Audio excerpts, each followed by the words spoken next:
Alright YouTube, hello, thank you for watching. I'm trying to do this video today, but I'll tell you what, man, I am sick, and I don't mean a little bit. I decided to go out on a limb and buy a JVC A-X4. Kind of the funny thing about this was, I looked for one of these about 4 years ago, and finding one of these was by no means an easy task. But when I saw one of these pop up on eBay, and I saw the price tag on it, it was a no-brainer. These things are exceptionally rare. If you can find these, you'll generally find these in Europe. But to find one of these in Texas, in this kind of condition, is just really unheard of. So unfortunately, I have dual ear infections, so I can't hear a damn thing and ringing. So this is really a bad time. But this is the first amp I bought here in several years. Seemed like the thing to do. So this thing's a real beast. 60 watts a channel. This thing was made in the cream of the crop year of 1979, which is about the best year you're going to find in audio. Hands down. I would say, if I wanted to put some dates on it, I would say 78 to 81. Back in the days when the consumer won, because everybody was competing like crazy, and when companies compete, the consumer gets a hell of a nice piece of audio equipment. The dampening factor isn't super great on this, but it's not the worst I've ever seen. The dampening factor is about 75 on this. Kind of weird, it's got the Super A tag on it, but it's not a Technics. That's normally something I believe Technics was superior at, stamping Super A, low distortion on everything they owned. Damn thing's beautiful. Kind of like a zebra wood or something. I'm not really sure what you'd call that. Back in the days when they put the hardwood panels, or the particle board panels, more to the point, on the sides, Radio Shack used to do that too. There's probably a couple other companies that I can't think of right now. So we're going to take a peep inside this thing. It's been sitting here for a while, man. I just couldn't bring myself to pick this son of a bitch up. See what this thing's made of.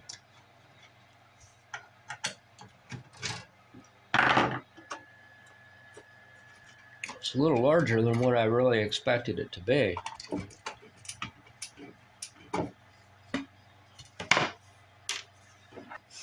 Whoever had this JVC truly loved it, because they took good care of it. I am working by candlelight again. Not much of a heat sink, that's for sure. It's got a pretty nice sized transformer in it there. It's a little bit beefier than it actually looks, depending upon what angle you look at it from. 28700s at 56 volts. Some 2SA 1094s it looks like, and 2SC 2564s. If I get the right damn glasses on, I might be able to see what I'm doing here. Some custom kind of in-house chips labeled Super A. They almost look like they're a plastic case set over top of a SIP pin op amp. If I had to guess, is that case actually? Well, maybe the case is actually attached. Almost looks like these cases were just kind of pushed down over a SIP package. I'm sure they're probably nothing more than some op amps. Now the nice thing about this is this has a FET front end. And I'm not sure where the heck the FETs are. There's actually one down here. This should have FETs on the front end of the phono amp too, which is very, very similar to the Sansui AU-D5, D7 kind of circuitry, where you have two FETs on the input, the differential input to the amp. being fed by a current source above it. But there should be 2 FETs for the input to the phono amp and then 2 FETs for the input to the amplifier itself. Not really sure where they are. This uses a lot of, well, several Hitachi op amps in a SIP package. Not sure how that's going to be for me. I remember seeing that many years ago when I looked at this amp on the schematic and said that might be an amp I would consider redoing one day. You see here on the equalizer board, there's some Hitachi op amps on there too. This here looks to be the display driver board, driving 2 12-segment displays, which are probably on an LED bar display. They're not discrete LEDs. So there would be the level controls for them. These 2 pots up here, I'm not sure what they are. They may actually be the DC offset, the offset null. These 2 here are definitely bias. Right there's going to be your test points to set up your idle current, which I think in the case of this amp is about 10 to 14 milliamps. Yeah, 10 to 14 millivolts across these 0.22s. What current that would correlate to, I'm not sure off the top of my head. This amp does have a lot of signal lines in it, which isn't always ideal, but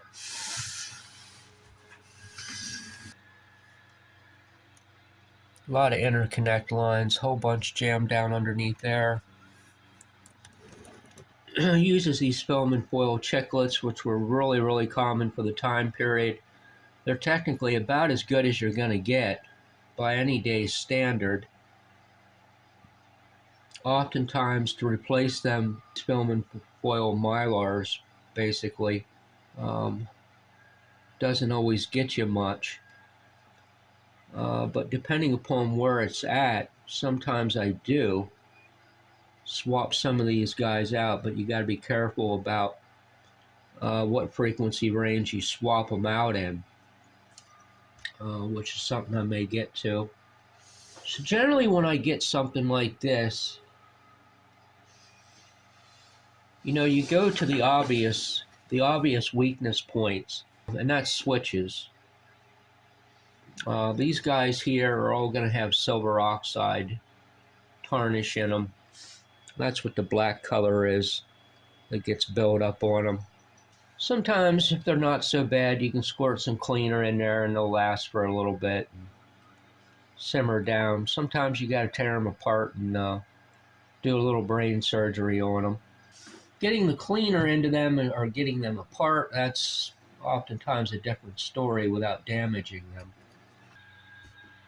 So we'll have to pop the relay out, clean it up some, pull these filter caps out, check them.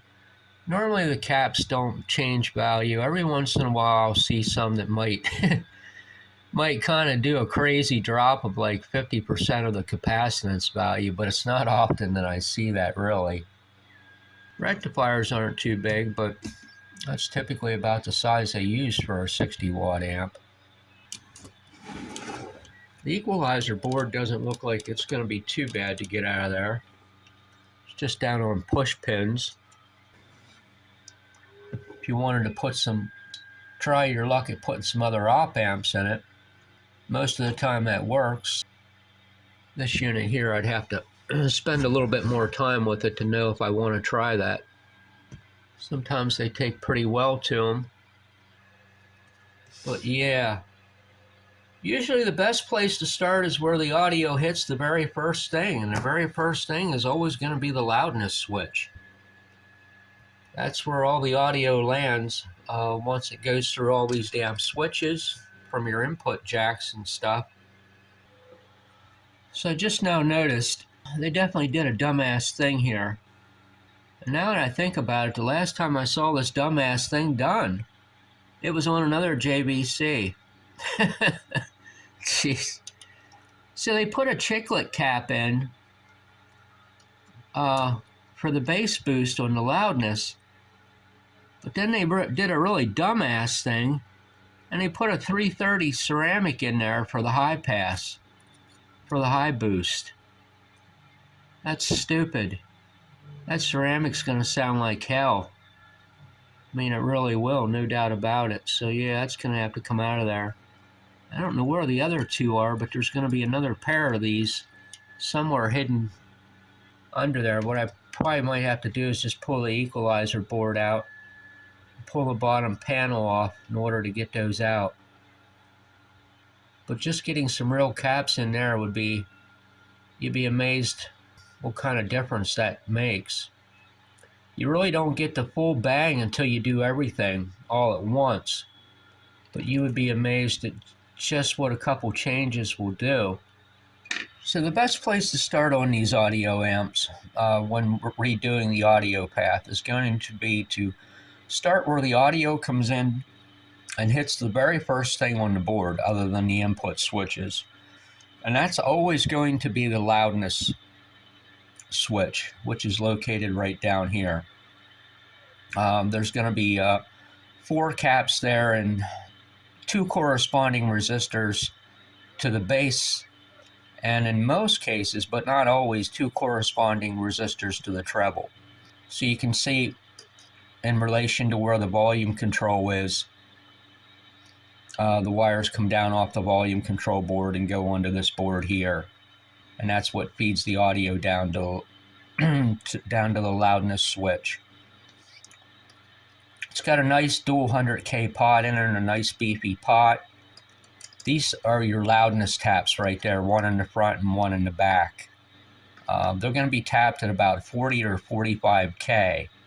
So if you measure from the bottom pin on the pot to the tap itself, where the side arm comes off, you're going to get about 40 or 45K. Whoever came up with the idea for a loudness tap or a tap on a pot was really a sheer genius. They really truly were. Since a pot doesn't have any type of voltage gain to it, it's not an active control. The only way to boost the bass and boost the treble is by cutting the mid-range.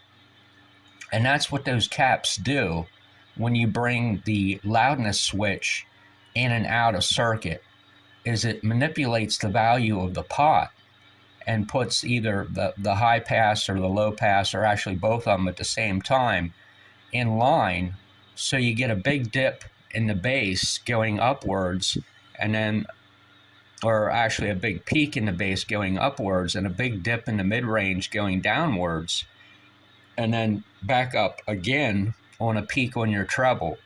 So as you pull your mid-range down, it allows you more headroom to boost up the treble and the bass, if that makes any sense. Since it's a passive component, that's the only way it can be done. So there'll be 2 caps down here that correspond to what that bass boost frequency is going to be. I think the easiest way to explain this is to say that it's a relative function. In other words, this volume control and those caps and resistors and switch and all that are just simply a passive circuit. They're not an active circuit. So they can't effectively increase the voltage gain, meaning that they can't actually physically increase the amount of bass and the same amount of treble. But what they can do is manipulate that curve in a way that relative to the mid-range, the bass and the treble become boosted when the loudness switch is depressed on, if that makes any sense at all. When you think about crossovers, and maybe this will help kind of bridge the gap, when you think about crossovers, you think of an active crossover versus a passive crossover. And it's essentially the same scenario here. This is just a passive circuit. So it can't physically jack up the voltage on the bass or the treble. But what it can do is, like I said, is it can move the mid-range point down. So if you're looking at a signal coming through here at some level, some fixed level, if you put a big dip in here in your mid-range, what happens in respect to your mid-range level, which is going to be right in here. Your bass and your treble is boosted, if you can kind of see the relationship there. So it doesn't actually increase the voltage of the bass and the treble. It just drops the mid-range level, so in respect, the bass and the treble voltage is higher, to kind of manipulate that curve, if that makes any sense. And that's a very, very poor scenario picture there, but I'm kind of hoping you get the point. So in theory, it can really only, and I don't want to dwell on this, but I just want to give you a little bit of background on this loudness control stuff. But in theory, I mean, you can only go so much boost on bass and treble on a loudness circuit, and that's a function of what this tap value is. The higher the tap value is in resistance, the higher you can effectively boost the bottom and the top of the range, and the more you can effectively cut the mid-range in order to make that happen. So like I said, this tap's going to be around 40 to 45K, and there is a limit to what you can do. It's generally about 8 or 9 dB is the most you can get. Now, one thing to keep in mind, like I said, is when that loudness switch is active, you're going to cut your mid-range coming out of the amp. There's no ifs, ands, or buts about it, because that's the only way it can jack the bass and the treble up. So that's something to keep in mind. If you get crazy with your bass cap values down here on your low pass shelf, what'll happen is you'll start notching your mid-range back so far towards the bottom end of the frequency spectrum. You'll have fantastic bass, but your mid-range is going to be way, way, way down in the dumps when your loudness switch is on. Actually, as you move your treble cap values up in value and shift it down, you're going to pick up more of the upper mid-range, if that makes any sense at all. So it's kind of not the same, really, but yeah, that's kind of how that works. So typically, I go up 1 or 2 values on the bass caps. Anything more than that can throw a shitload of subsonics into the amp. I mean, I've never had it happen, but it's possible. You can toss a rectifier doing that. And like I said earlier, since this unit has a graphic equalizer in it with something that's said to be a center frequency of, what I don't remember what I said it was, 40 or 45 hertz on the lowest tone control. That's something to keep in mind too, because if you're boosting 40 or 45 up by 12 dB, and you're end up boosting 40 or 45 up by 8 or 9 dB on your volume control through your loudness contour, yeah, you can see where you could easily get into trouble. So I'll go ahead and show you the replacement of those caps down there, and kind of go with that for the moment. Maybe later I'll come back and hit the coupling caps here on the EQ board. That's something that's pretty simple to knock out. There are these orange guys right here. Sometimes when it comes to coupling caps, they'll use like a special manufacturer. I don't know if the dielectric is slightly different in the electrolytic or what the deal is. Sometimes in the case of Sansui's, they'll be yellow. Sometimes like in Pioneers and shit like that, there'll be these orange ones. But sometimes they just look like standard caps too, kind of the bluish gray color. But in this amp, they use these orange, kind of orangish color ones. And coupling caps are usually pretty easy to spot. They're generally always about 2.2 to 4.7 mics. So there's a pair here, a pair there. So without even looking at the schematic on this, I mean, naturally 2 of these are setting to the input of something and 2 of these are setting to the output of something. Rather, they may not actually be the input and the direct output of the board, but in relation to something that's on the board, they are inputs and outputs, if that makes any sense. So those are the values you want to look for. You can at times find coupling caps that are going to be kind of out of this value, and it depends on what the impedance of the load is that they're that they're driving into, but there are some cases you can see 10 mic and 47 mic coupling caps being used if they're driving into a low impedance source. But this shit here is all high impedance, so you're going to see low values 4.7 and under. Kind of looks to me like taking these pots out of here and pulling this equalizer board out of here is going to be a damn monstrosity. And in honor of the Sansui AUG55X, that's how I'm going to have to treat this thing. Like it's the 55X. Same damn scenario. You can't get to the son of a bitches. So right here they are on the damn board. 1, 2, 3, 4. 4 caps that need to come out of there. So hemostats are your best friends. You pull the damn things out blindly. You suck the solder off of them. You reach the hemostats back behind the board. So these are going to mount on the underside of the board anyway. So these ain't going to be a problem.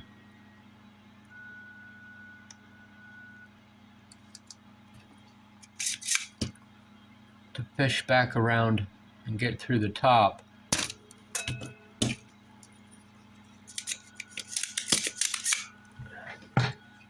Boy, this is a real pain in the ass, I'll tell you that. I didn't miss doing this work at all. You got the thing 2 feet away from you. You got a camera jammed in between you. You can't hold the solder suckers steady. I'm not so sure I missed doing this shit. I'm not so sure I missed doing this shit. Well, I don't know if that was them or not. Ain't no damn room to work. Can't see nothing. Working in the damn dark.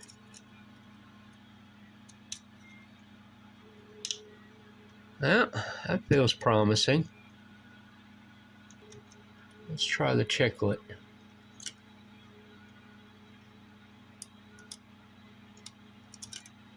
There's the chiclet. It's probably an 022. Nope, it's an 027.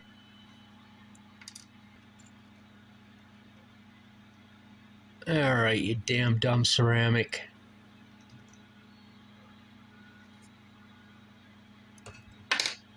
$330.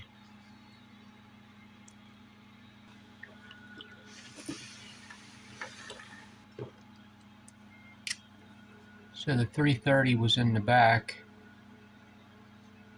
This was an 027. That was the answer right there. Some real damn glasses. Now I can actually see what the hell I'm doing. So there's going to be a 330 chip go across there. And probably an 033 across there. That's kind of what I'm saying. Boy, I gotta tell you, this video took a hell of a turn on me. So here I am sitting with this unit done. And what you couldn't possibly see behind the scenes is I used a brand new camera, phone camera, to record this video for the first time ever. Because the camera that I'm on right now didn't appear to have enough light in my candle light here. So as I'm 2/3 of the way through the damn video, which is a very lengthy process, it can take dozens of hours for me to edit a video, I start to notice that I'm feeling like I'm on some kind of damn DMT trip, or feel like I just ate like 4 tablespoons of nutmeg, because none of the damn audio is matching the video. And I'm like, man, I know I'm messed up at this point, but I'm not this damn messed up. So it's the camera. I've never seen anything like it.